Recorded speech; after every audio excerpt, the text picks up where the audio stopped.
So thanks for the introduction from Phil. Yeah, so as Phil said, I'm a lecturer in sport and exercise nutrition at Liverpool John Moores University in the Sports Sciences Department, and I guess part of my time is spent researching, part of my time is spent teaching.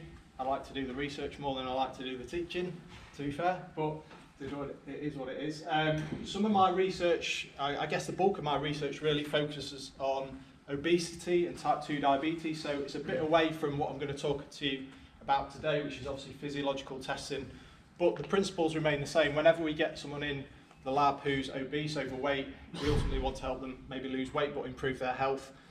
We still run the same sorts of tests that I'm going to talk to you today about and go through what those tests can actually measure and why they might be important for you to consider taking on. So I guess the first sort of place to start is actually by defining, at least broadly, what we mean by physiological testing. So really what we're looking at here is looking at key aspects, key variables of your physiology, and we want to then understand those variables to inform the training and nutrition, which obviously your coaches are going to take on board, and ultimately we want to improve performance. So broadly speaking, that's what physiological testing is and the aim of physiological testing. And as we go through the talk, we'll come on to some of what those key variables are that we actually measure, and then what they mean in terms of how you can go about altering your training or your nutrition to actually maximise those the effects of training. Okay, so I guess another question that we get asked often in terms of physiological testing is actually who is it for? And it's easy to say and look at the elites in the world and just think it's for those guys, but actually it's really not just for these guys. Okay, they're going to benefit, but anyone can benefit from physiological testing. So anyone who really wants to understand what is limiting their performance, why are they performing the way they are? If people want to find out what aspects of fitness they need to be focusing on, testing.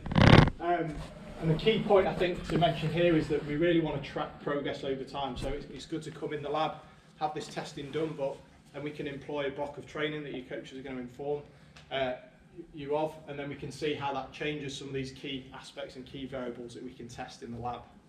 But ultimately, because we're all working, we want to get the most out of the training that we're actually doing, and this can really pinpoint those weaknesses, let's say, as athletes, and then we can go about setting about improving those through specific training and nutrition interventions. So I can't really go forward without talking a little bit sciencey, getting a bit science. So apologies for people who might know this already. Hopefully this isn't too heavy in terms of what we consider in terms of the science behind some of the physiological testing. But we'll start off with some real basics. So in terms of how we actually generate energy when we exercise, there's kind of three main energy systems that we've got in our body. So there's the creatine phosphate system, and a nice analogy for that is it's like a rocket. We've got lots of energy, but it only lasts a very short amount of time. Probably for triathlon, that's not going to be so specific. We've also got glycolytic or anaerobic, and this provides a moderate amount of energy for a few minutes. So a lot like a sparkler, or at least if you pay good money for a sparkler, this is what we tend to see. And then finally, probably the key one for us is this aerobic energy system. So this is ultimately, as long as there's fuel in the tank, like the analogy here, we've got a lighter. As long as there's fuel in this lighter, it will continue to burn long and slow. And we're going to tap into each of those energy stores in different proportions during any exercise that we do. And that's really the key point to mention here, is that any power, any speed that we generate is provided by all three of these systems at the same time. And really it's just the contribution that's going to depend on the intensity and the duration of exercise that we're working at. So if we think about some sports that's related to, so creatine phosphate system, that's what your sprinters are using to generate high amounts of energy in a very short space of time. 800 metre runners, like Rhodesia, someone like that, are going to be focusing on the glycolytic system.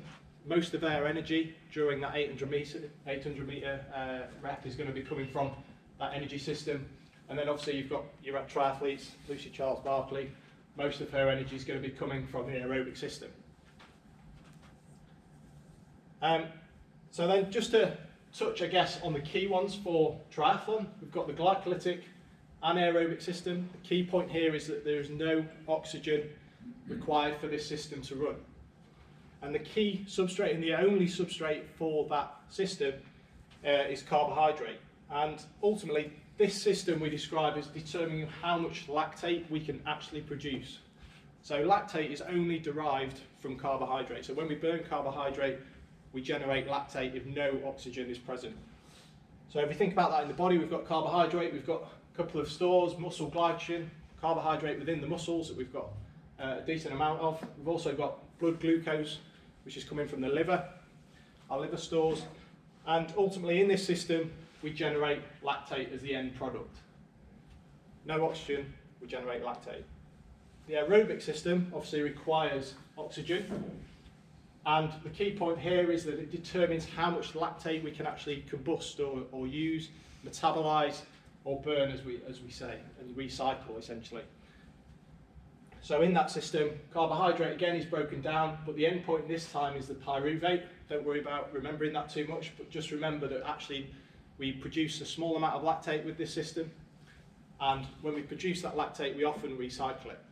And really, it's the balance of these two systems is going to determine how much lactate we actually accumulate during any type of exercise. So if our anaerobic system is dominant, then we're going to produce lactate, we're going to accumulate lactate. If our aerobic system is dominant, then we're going to be able to recycle that lactate and keep it at a nice level where we're able to continue exercising. And then just to, for completeness, obviously, we've also got fat as a key component that we're able to oxidise and burn as part of the aerobic system as well. And we'll come on to the importance of fat and why that's important for longer distance triathlons a little bit later on. So again, this is another test, another question that we get asked. Can't we just do an FTP test? If you say this, then yes. But if you prefer another approach, then physiological testing might be one that we can take. So the key thing, obviously, that we're all aware of is that when we do an FTP test, we're generating power for 20 minutes, and that's going to estimate our functional threshold power. It's at a fixed percentage, 95%, that 20-minute power that we call our FTP. And obviously from that we then get power number, our FTP, we also got an equivalent heart rate, and that's obviously what we can sustain roughly for 20 minutes, and your coaches are going to use that to prescribe the training zones. And what that, I guess, and what people refer to that as is really like threshold, and what that really means is this lactate threshold or anaerobic threshold that we're talking about. So from our FTP, we can get a good or reasonable estimate of the power or the equivalent heart rate that's equivalent to our anaerobic threshold. That being said, if you take two athletes with exactly the same FTP, how they generate that power is going to be quite different. And that's something that we can't establish from an FTP test. So if we look at two athletes and look at how much power is generated from the anaerobic energy system, where there's no oxygen required, and the aerobic energy system, where obviously oxygen is present, then we can compare two athletes and they might come up with very different proportion of energy being derived from those different energy systems. And depending on the proportion of energy that's generated from each of those energy systems starts to tell us what the weaknesses and sort of strengths of athletes are, and how different types of training might alter that proportion of energy that's derived from those two energy sources. So FTP is a good marker of anaerobic threshold, but that's kind of where it ends, if you like. And we can get much more information from physiological testing. So if we think about the key determinants of triathlon performance, of course, anaerobic threshold is a key one that we need to know about, but there's many more that are also important. So we need to know Vo2 Max. Everyone can brag about the Vo2 Max as well when they come in and get a nice number. You can see how it compares. I'm sure Instagram want to know about that, things like that. Aerobic threshold. Now we'll talk a little bit about that later on. That's really important alongside anaerobic threshold, and this relationship between the two is a really important component of and determinant of triathlon performance. And then we can also consider carbohydrate reliance, so how reliant you are on carbohydrate as a fuel, and kind of reciprocal to that, how important fat burning capacity actually is, particularly for when we're going up to sort of Ironman distance triathlon, and how important having high rates or high ability to burn fat is going to be really critical for performance. So we'll talk about what happens during a test, and then we'll go through some of those key metrics and what they actually mean that we can get from the test, and how that can be used to improve your training and performance ultimately. So the way we run the test, it's in two parts. So we have a first part, which is a lactate threshold test, and then the second part is the bit that hurts for a couple of minutes, is the Vo2 Max test, let's say. So it's very simple, very straightforward. I'm sure many of you are aware of how these tests run. Ultimately, this is a protocol for the bike, but we can do very similar on the treadmill. We start off at a low level, 80 watts in this instance. We do that for 4 minutes, and then every 4 minutes the workload just goes up 30 watts. And what we're looking for here is, because we take finger prick blood lactate at the end of each of those 4 minutes, we start to generate a curve of lactate concentrations. And obviously, as the exercise intensity goes up, as the workload goes up, then the lactate's going to start to accumulate more and more. The kind of end point for this test is when your lactate reaches 4 millimoles. So 4 millimoles is this kind of theoretical lactate threshold. So after 4 millimoles, generally what happens is your lactate just shoots up massively if you continue to increase the exercise intensity. So we stop the test at 4 millimoles, and we've got a nice curve of lactate values that I'll show in a minute. You have 10 minutes rest, 15 minutes rest, or as long as you can chat for. Before putting off the second part of the test. And then the second part is ultimately where we're just going to failure. So a short warm-up, 4 minutes, and then it's the same increments, 30 watts, at least on the bike, 30 watts every minute this time, and we're just trying to get you to max as fast as possible. So ultimately you're going to be doing maybe 3 or 4 minutes of really hard work, and you're going to go to failure. Okay? The key sort of point here is that for you guys, the TSS is disappointingly low. So those who track TSS for training peaks, it's probably only about 40 TSS for the whole session. So it might seem hard, but actually the training benefit isn't going to be huge. But that's good, because it's not going to impact on the training that you can then subsequently do later in the day. Obviously, during the lactate threshold test and during the Vo2 Max test, we have the mouthpiece in, as Chris is modelling nicely here, and we're collecting expired air. So we're looking at the amount of oxygen that you're consuming, and then the amount of carbon dioxide that you're producing. And from those values, obviously we can determine Vo2 Max, but we can also determine the proportion of carbohydrate and fat that you're burning at each of those different intensities. Okay. So we'll go through some of the key kind of metrics that we get from the physiological testing. So the first one is obviously Vo2 Max. This is one you can brag about. Ultimately, this, in layman's terms, means the size of your engine. So your capacity to work aerobically, and that's what it's traditionally called maximum aerobic oxygen uptake. So your maximum ability to take up oxygen and use it to fuel your exercise, essentially. What that means, at least in terms of the number, you might be interested in the number, and we're interested in the final number to a certain extent, but ultimately it doesn't really matter, because what we're trying to actually work out is how much power, and ATP is the energy currency of the cell, but ultimately how much power you can produce with aerobic metabolism. So how aerobically fit are you? One way of doing that would be to get a probe and just shove it in your muscle, and we can measure ATP. Well, that's not particularly pleasant. So thankfully what we can do is look at oxygen uptake or oxygen consumption, and that is directly proportional to aerobic energy production. So any oxygen uptake, it's directly proportional to the amount of energy that you're generating aerobically. So those individuals with a higher Vo2 max, then you're going to have a greater capacity for aerobic energy production. And obviously when we're going, talking about hours of exercise, generating energy aerobically is going to be important. So having a high Vo2 max is obviously subsequently important as well. I always like to put this up just to, hopefully, I don't know if you can see too well, but this is an infographic based on a study from a couple of years ago. Basically, some of the highest values reported for Vo2 Max, and it seems that actually cross-country skiers and cyclists generally have the highest Vo2 Max for both sort of men and women.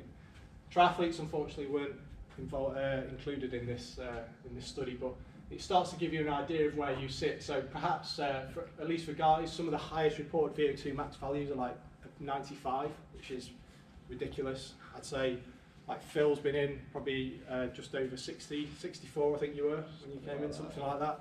So Phil likes to think he's quite fit, but maybe not necessarily compared to some of the elites. Just one on that. Yeah. Believe it or not, Simon Lessing, of all people, was only recorded at 55. Yeah. And he's still able to perform. I can well believe that, yeah. And if you look, I mean, this is endurance athletes, but if we look at footballers, for example, their Vo2 maxes are pretty poor, to be honest, in comparison. But obviously they're generating energy in short bouts, intermittent sprints, so very different to endurance athletes who are needing aerobic energy production for many hours. So Vo2 max is an important variable. The number itself is good for bragging, at least, but it's an important component of for fitness, let's say. So as we've said at that bottom there, greater Vo2 max is going to enable us to produce more energy aerobically during exercise. Sam, it's obviously like the absolute figure is relative to weight as well, isn't it? Yeah, so I don't know if you can see it on here, but basically this is the absolute values, and then we as it's generally written, and what you can brag about basically is the number relative to body weight. Obviously another point related to that is if you want to compare males and females, then it's not necessarily a great measure comparing it to body weight, but we can also measure body composition. So in the part of the test, we'll do a body composition analysis beforehand, and we can actually quantify muscle mass. And because muscle is the tissue that's using this oxygen to generate energy, provide locomotion, then we can express Vo2 max relative to lean mass, muscle mass essentially. And that gives us a good comparison between males and females. And actually, Vo2 max is always higher in guys, but when you take into account differences in muscle mass, it's probably only about 10% different between males and females. But that's an important point to make, yeah. You can express it relative to body weight. Yeah, but it's not necessarily just losing weight. Well, no. It's actually the way you guys do it at the uni, where you're looking at lean muscle mass, is actually the correct way of doing it, isn't it? Yeah, just losing weight. Probably if you just went on a really low calorie diet, you're going to lose muscle and fat as well. So you're going to have a reduced capacity to even generate the energy aerobically just by losing weight. If you want it to go up, you need to lose fat only, which is very difficult to do. Okay, so lactate threshold. So this is probably what everyone's heard of, and I think the first thing to show is this the kind of curve that we tend to generate. So we get low levels of lactate when we've got workload relatively low to start with, 50, 100, 150, 200 watts maybe, and then after that point it might start to go up, and that rise, and we'll get values throughout up to around 4 millimoles, and when it goes above 4 millimoles we stop that first part of the test, as we said, and then the value right at the top is the end value at the end of the Vo2 max. So everyone's lactate is generally getting towards 10 or above by the end of the Vo2 max, which it should be. I think one of the first things, and perhaps people don't necessarily realise, is that there's actually two lactate thresholds, and both are really important. So the first one we'll all be aware of, which is this anaerobic threshold, which actually we, I guess, refer to as LT2, and that's the point at which lactate accumulates exponentially. So at that point, your glycolytic, your anaerobic system is overwhelming the aerobic system. Ultimately, you're accumulating lactate. And we can determine, obviously, the workload, the equivalent heart rate that occurs at. The other key one is your aerobic threshold. So if we think back to the FTP test, we can't actually get that information. from this physiological testing, from this test that we're doing here, we can estimate your aerobic threshold. And from a definition perspective, that's when when lactate increases 1 millimole above baseline. Now, it doesn't matter too much, but ultimately what it tells us or indicates is how aerobically fit you are. And at that point, the mixture between carbohydrate and fat as fuel starts to change, and carbohydrate, after that point, carbohydrate starts to be used slightly more than fat as a fuel. And ultimately, if we do the correct training, then what we hope to see, if you come back for another test, is this shift to the right. So the blue line is the values that I showed before, and then if we do some training, hopefully that curve shifts to the right, and ultimately what you can then determine is we've got a shift of the power that you can generate for both lactate, LT2, so lactate threshold, anaerobic threshold, meaning you can sustain a higher power, but you've still got to remember that it's highly carbohydrate dependent at that point. So you're only ever going to spend a limited time at that intensity, but obviously if you've got a greater power, you're going faster, you're running faster, then that's great. But you can only spend a limited time. The amount of time that you spend above or at that threshold is going to be limited to 30 to 60 minutes at most. Ultimately, we can show as well that aerobic threshold is shifted to the right as well, and that, again, that's going to be important.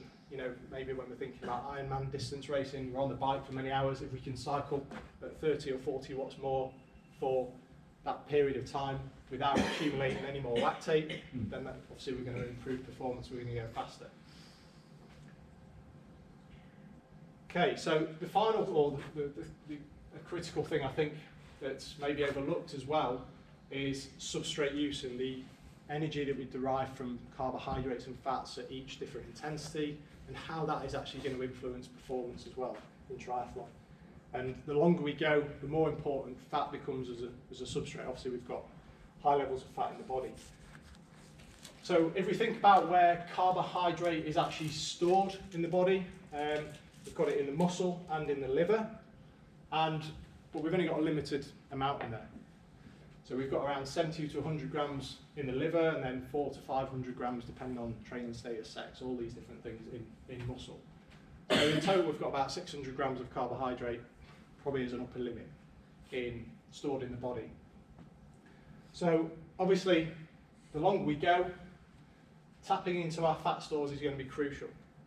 And when we think about our fat stores, anywhere, depending on the individual, we've got 5 to 15 kilos of fat. So that's anywhere of, sort of 50 to 140,000 calories worth of energy stored in the body that we, can use to generate energy. So tapping into those fat stores are really going to be crucial for performance as we go on. And what we really want to do and understand is we want to look after those stored carbs, because ultimately they're going to be the limiter to performance. I think everyone who's done an Ironman or a half Ironman even, the run aerobically isn't necessarily an issue. It's really the depletion of glycogen, the depletion of carbohydrate that's stored in the body that's going to limit your performance, limit your capacity to get through that run or sustain a speed during that run that you require. So ultimately we want to look after the stored carbs, and we can work out how good you are, let's say at that, and how good you are at tapping into those fat stores during the physiological testing. So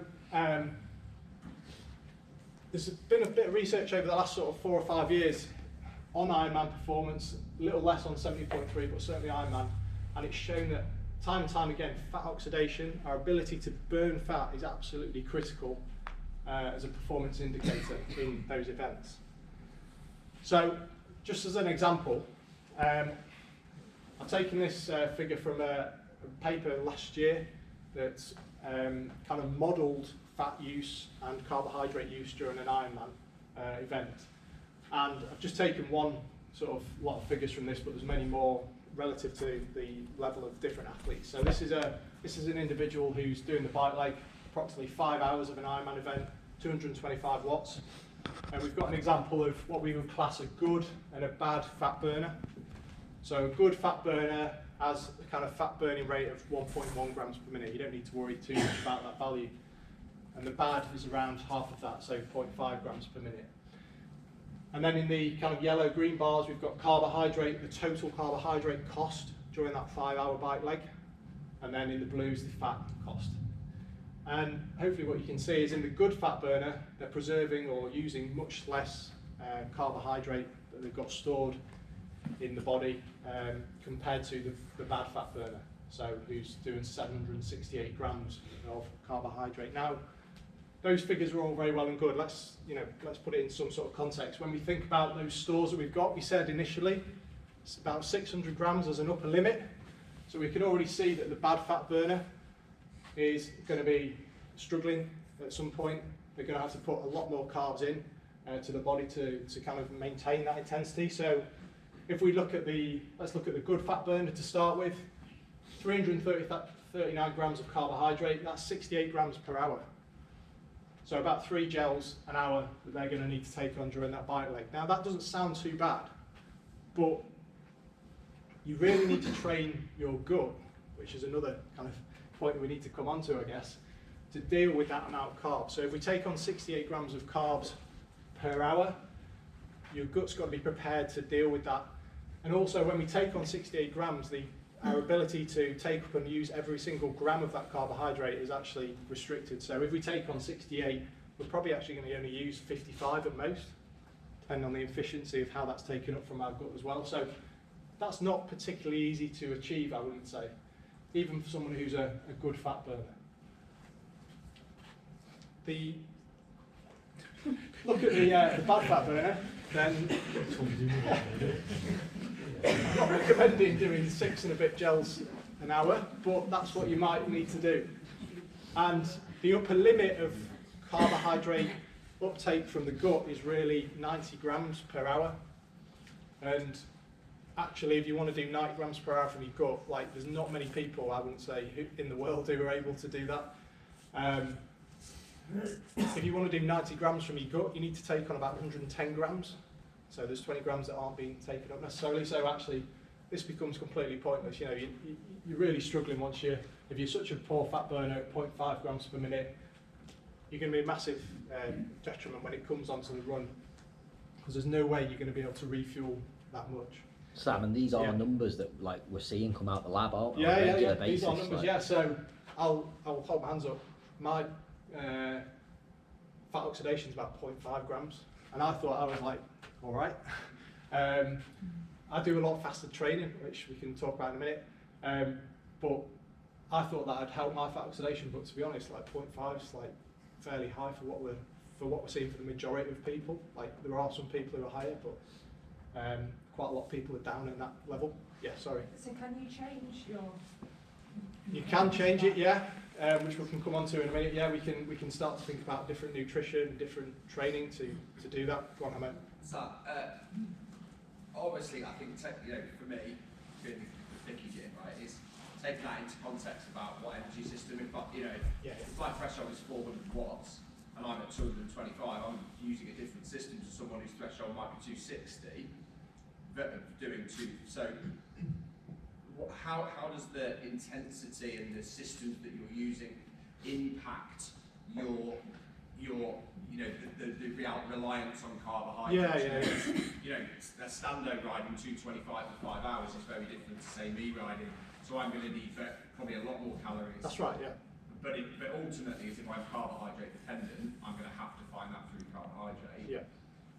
And then probably the follow-on bit is how does that relate to body weight? Because if you're a 120 kilo guy doing an Ironman, we all see them, or woman, whatever, and you've got to take on a gram of carbohydrates, per kilo of body weight. I've got to take on 120 grams of. Yeah. So actually, can I physically do it? Well, that for me is a question we all joke, but there are people who are 100 plus kilos racing who have to take more than 70 grams per hour physically because of their body weight. Yeah. So what happens then? Yeah, so obviously it becomes unsustainable when you're talking about someone like that. And yeah, we should probably think about taking it on relative to body weight, so we can think about more probably calories per kilo, body mass, things like that. But I guess typically what you would see in the guidance would be somewhere between 60 and 90, and you can train your gut to really deal with that. Upwards of that 90, irrespective of how kind of big you are, at the moment it seems that you can't actually take up any more than that. So 90 is like that upper limit, irrespective of your size. I'd imagine someone who's much smaller is probably going to struggle with 90 anyway, even trying to train their gut to do that. Going back to your first point, I mean, this is modelled like very crudely, let's say. Obviously, if you're not going, this is based on maintaining 225 watts for 5 hours, and that's for someone who's less fit is not going to be as easy, and they're going to use much more carbohydrate compared to fat, as opposed to someone with a higher Vo2 max with a different aerobic threshold. So yeah, I'm using it to make a point, but it is relevant, which we can kind of talk about in the next couple of slides, to be honest. I've unashamedly stolen this from a blog, which you're welcome to go and read, which is quite interesting. It's from a guy called Dan Plews. A few of you probably read it already. So Dan Plews, for those of you who don't know, he was overall age group world champion at Kona in 2018. On the previous slide, I talked about fat oxidation rate or fat burning capacity of being 1.1 grams, and that's good. He's actually about 1.2, 1.3. So he's really what we call like fat adapted, let's say. But he's written a blog on kind of the importance of being fat adapted, but also the importance of carbohydrate. So I don't want to get into a discussion about whether we should be low carb, high fat. There's a lot of stuff around and that, but it's more about, I think, periodized carbohydrate intake, which and there is still a place for carbohydrate intake, even when you're very capable and have high rates of fat oxidation. So in this example, he modelled how quickly or at what point he would run out of carbohydrate. So on the y-axis, we've got stored carbohydrate, and this is obviously during the race, so the swim, bike and run. And the point he's making here is that his stored carbohydrate, if he didn't take anything on during the race, would run out about 2/3 of the way through the run. So he wouldn't have got out of the energy lab, is his phrase basically that he likes to use. Obviously that's not realistic, and even this guy who's got very high rates of fat oxidation, he's saying that carb intake is going to still be important, but the amount of carbs you need to take on might not be quite as ridiculous as the point I was making before. So this is what actually happened during the race. He took on, 50 grams? Yeah, 50 grams per hour on the bike, and then 110 grams total on the marathon. So a bit more realistic, let's say, for what we're capable of doing and what most people are capable of doing. And he was getting pretty low by the end of the run, but ultimately he ended up finishing the race. So that's based on someone with a really high rate of fat oxidation. He's also modelled it based on someone with a very low rate, and 0.3 is probably not uncommon in the testing that we're doing, to be honest. 0.3 is really low, but we see it a lot. And this is for someone who takes on 60 grams of carbs per hour. Essentially, he's saying they're just about getting to the end of the bike, and in T2 they're going to lie down and that'll be the end. So this is someone who's got a really low rate of fat oxidation, even taking on carbs during the exercise. Even if we push it to 90, so if we push up to what we're saying is the upper limit for carbohydrate intake, what our guts can actually deal with, take up and use, they're still only getting sort of 1/3 of the way through the run before they're on their knees, not moving forward at all. So the point I'm really trying to make here is fat oxidation rate, our ability to burn fat, is a really critical factor in terms of determining performance. Certainly during Ironman, and I'm almost certain as well during 70.3 races as well. So one of the things we kind of measure in the lab from the test is this maximum rate of fat oxidation. So when we do the kind of incremental test, again, we get this curve. We can, from the expired air, so the amount of oxygen you take up, and the amount of carbon dioxide you produce. We can calculate basically fat and carbohydrate oxidation, and we generate this information. And yeah, this is me, unfortunately. About 0.47 grams of fat oxidation per minute is my fat max, let's say. Ultimately, if we do the right training, the right nutrition, then this would be wonderful and make my life a lot easier in terms of taking on carbs. So ultimately, if we come back, this is what we want to try and see. We want to see an increase in this maximal rate of fat oxidation. And then finally, just to kind of confuse us a little bit more, we can also look at this crossover point between carbohydrate and fat, and that's really important when we think about that lactate threshold 1, that aerobic threshold. So when we go beyond kind of LT1, we're starting to rely a lot more on carbs than we are fat. And the kind of crossover point corresponds quite nicely with that. So the kind of thin lines, blue thin lines, the fat, the pink thin line is the carbohydrate from the first test. And on the y-axis, we've kind of got the different contribution to total energy expenditure from each of those. And you can see that kind of crossover point occurs really early on, about 122 watts. Again, if we do the right training, we do the right nutrition, then what we can do is ultimately shift that to the right. So ultimately, for the same kind of mix of fuels, which is going to determine our, basically at what point the lactate starts to accumulate or doesn't accumulate, we can ride at, almost 80 more watts in theory. This is just an example. 80 more watts for that period of time, burning the same fuels, so lactate is going to remain the same value in theory. So, Sam, yeah. Over what kind of period of time would you expect to see shifts in the kind of thresholds like that? Yeah, so I mean, that's like ideal scenario. It really depends on the type of training you're doing and the nutrition as well. Ultimately, probably the best way is to go on a really like a minimal carbohydrate, high fat diet. So I think if you look on the blog by Dan Plews, they take and I think this might be published as a research paper as well, they take a case study, and there's a guy, they do, I can't remember how many weeks it is now, but they increase his fat oxidation rate quite remarkably, to be honest. I'm sure they took other people and it wasn't quite as good. But they put him on a low carbohydrate diet, so they use like 50 grams of carbohydrate a day, so that's quite restrictive. You might not be so happy, Claire won't be too happy with you on that.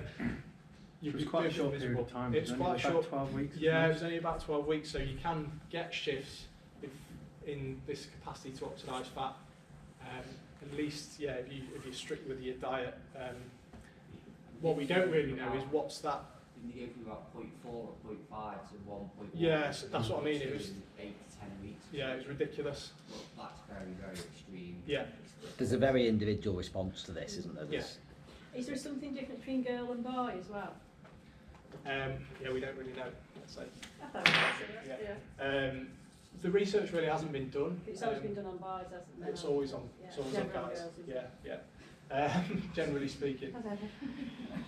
I mean, what we do know is women tend to be better fat burners than men already, so you might be at a higher point than Tim, for example, already. Yeah, I'm a better fat person.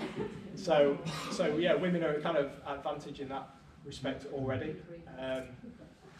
But that doesn't mean there's no room for improvement or you can't move it on. So these values, 1.2, 1.3, even for women, are pretty high. I'd say we still get sort of 0.5, 0.6, 0.7 maybe as the kind of average values for females that come into the lab.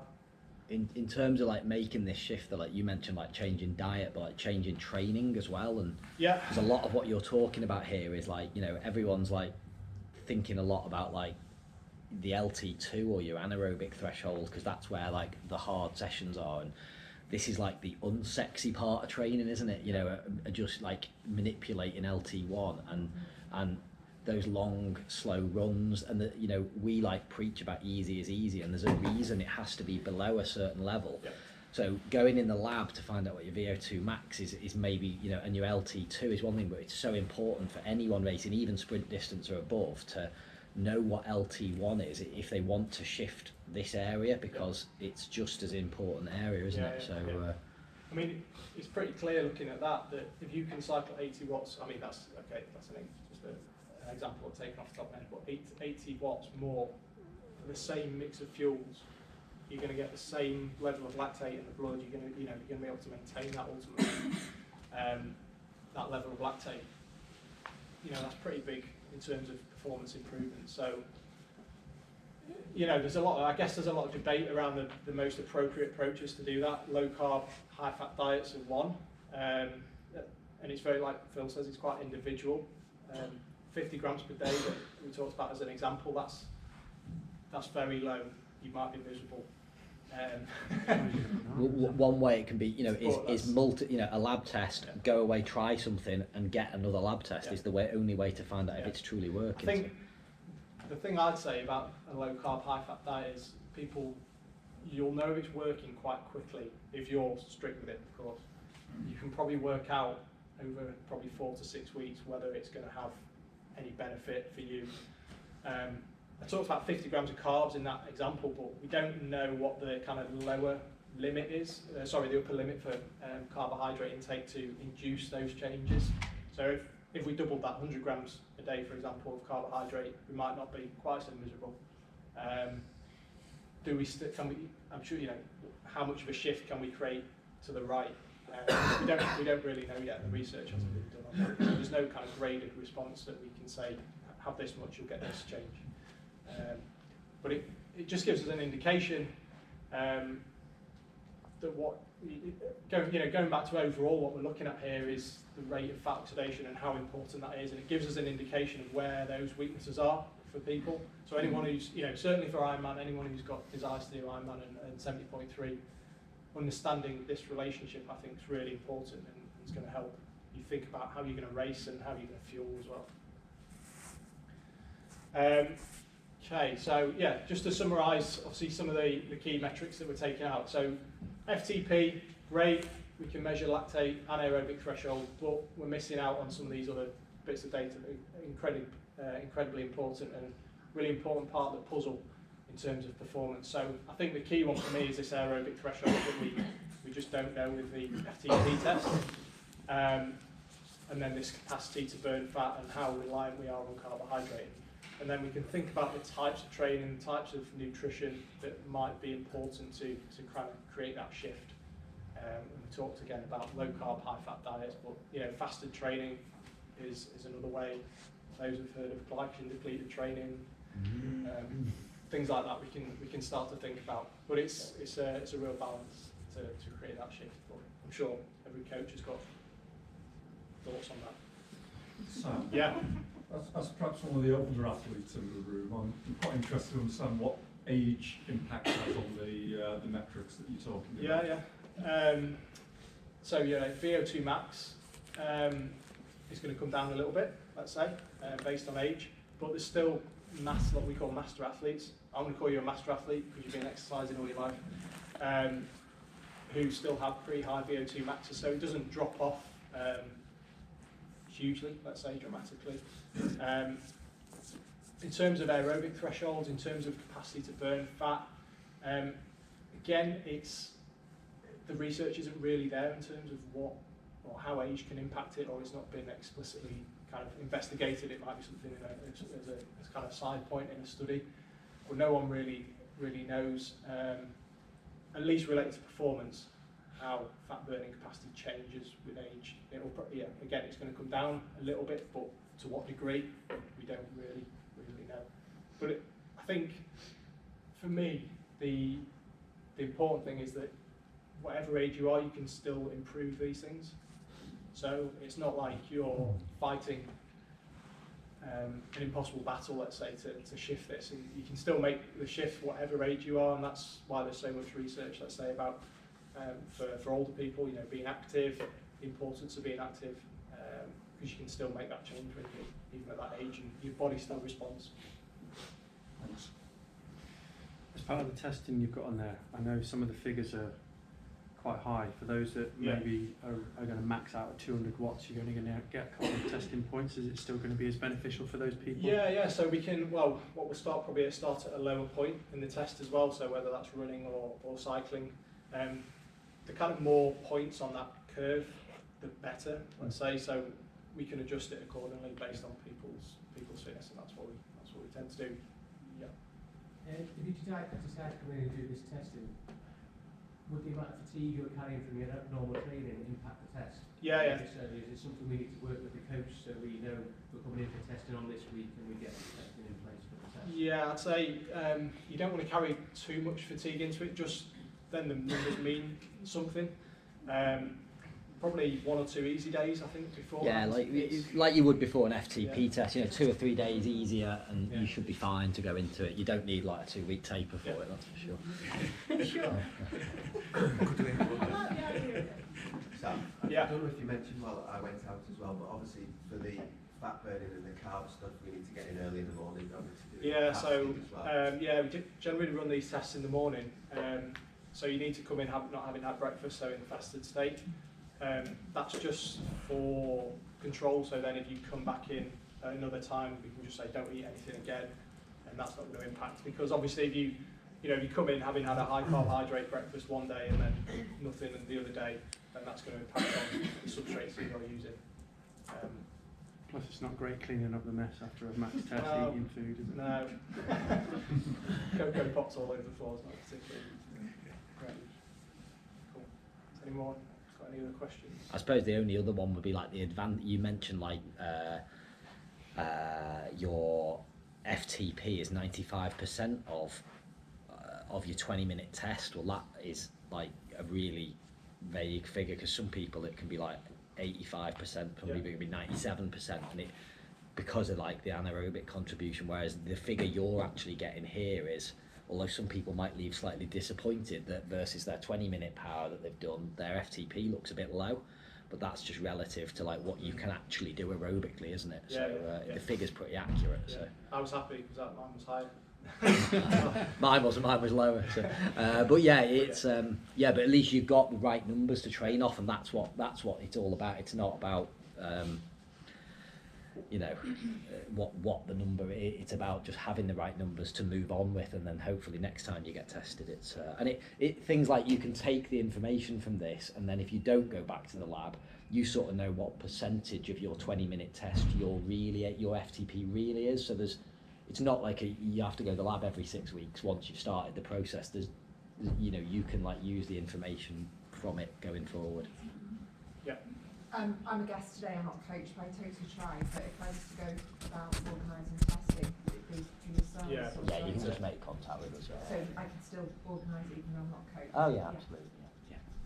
So the only relate to what Phil was saying, the biggest thing that I've been able to think about is knowing that aerobic kind of level, that aerobic threshold, because then like you were saying, anything easy is easy, and you just make sure that if we're going for an easy run, keep your heart rate below that, and and you're confident that you're not going to create any damage.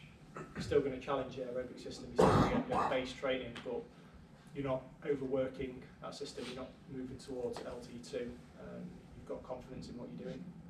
It adds like a level of understanding as to like those easy sessions are still really beneficial, and like I know how easy Sam does his easy running, and he was the fastest person around that park today. He probably runs easy slower than most people in the room, but it's because he's got the confidence to know, well, I'm training other systems here, and the fat burn inside of it and the muscle fiber type and stuff. So it gives you that peace of mind that it's okay to go at certain levels. So, yeah.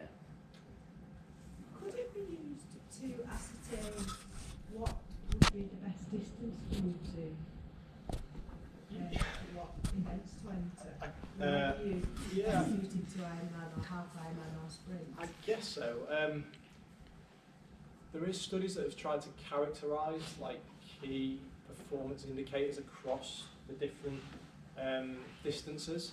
So we're saying that fat oxidation is critical for and the rate of fat oxidation is critical for Ironman performance, but really anaerobic threshold and a certain level of anaerobic threshold is going to be important for probably Olympic and sprint distance athletes. So if we look at it and say, you know, your anaerobic threshold is pretty good here, you're able to tolerate lactate for a long time, then yeah, sprint or Olympics probably something that you might consider going down. But you can retrain people's systems you can retrain anyway. as well, So. yeah. So you do obviously adapt to different types of training. So I don't know. I wouldn't like to say you're an Olympic distance athlete, you're an Ironman athlete. If I took my test, I'd never do anything more than Olympic because my crossover. But Yeah. but my aim is to extend it as well by using your testing. I think until you like train to optimize everything, only at your most optimized could you then make those decisions, you know, as to which way you're suited. The rest of us, you know, just because your fat burning's poor, that might mean because you've never trained it. So, you know, you might end up being someone that responds really well to that, and therefore Ironman does suit you, but you didn't know it, and that kind of thing. So. Is there a point where you can be too lean for Ironman racing, where you haven't got enough body fat to burn anymore? Don't know. I wouldn't worry about that. I wouldn't worry, mate. maybe if you've got to finish in 3 days, but even somebody with only like 3 or 4% body fat's got so many calories stored as fat that theoretically you could go for a week or more. You know, it's not a. But you risk perhaps of immunodeficiency and problems with your training. The race itself probably wouldn't be an issue, but in your build-up when you're looking to do more and more hours, and then you're so lean that, you know, we know that a lot of the endocrine sort of hormonal responses are reduced when you're getting that lean. So I think that's the biggest issue, is you're not recovering well between sessions. Any further questions for Sam? From a weight point of view, is there an ideal sort of percentage of your overall body weight for muscle and fat? And Yeah, so again, this is the thing that everyone wants to know, percent body fat. And it's kind of linked to what Phil was just saying then. I'd say for guys, around somewhere between probably 9 and 12, 13%, ideal. But you're not going to run out of fat, whatever you are. If you're lower than that, you're not going to run out of fat during a race. For women, it's a bit higher, so somewhere between 18 and sort of 25. It's more safe, let's say. So there is, but I don't know. I don't think you need to worry too much about percent body fat. It's kind of a secondary thing that comes with the training, doesn't it? I think. I know for myself, like the weight just drops off and fat drops off if I start doing longer sessions. You know, when we move to the summer, during the winter, everyone piles a bit on naturally anyway. So it will impact performance a little bit, of course. That's why everyone wants to like get shredded, get really lean. I'm sure, like Phil, like saw loads of these people in Kona just walking around like. Never felt so fat in my life. And I had the worst bike. Yeah. Whenever I get a new business proposal, I'll have a quick scan through the benefits and then I'll flick to the back page to see how much it's going to cost me. So I just wondered how much it was going to cost. And whether there was a discount on a retest, see how the... Yeah, I can negotiate, I guess. I don't know. I'll leave that with Phil. What would you say? The cost is 150 quid for the initial test with the body fat test and like the feedback alongside it and what to do with the information, not just here you go, you know, off you go.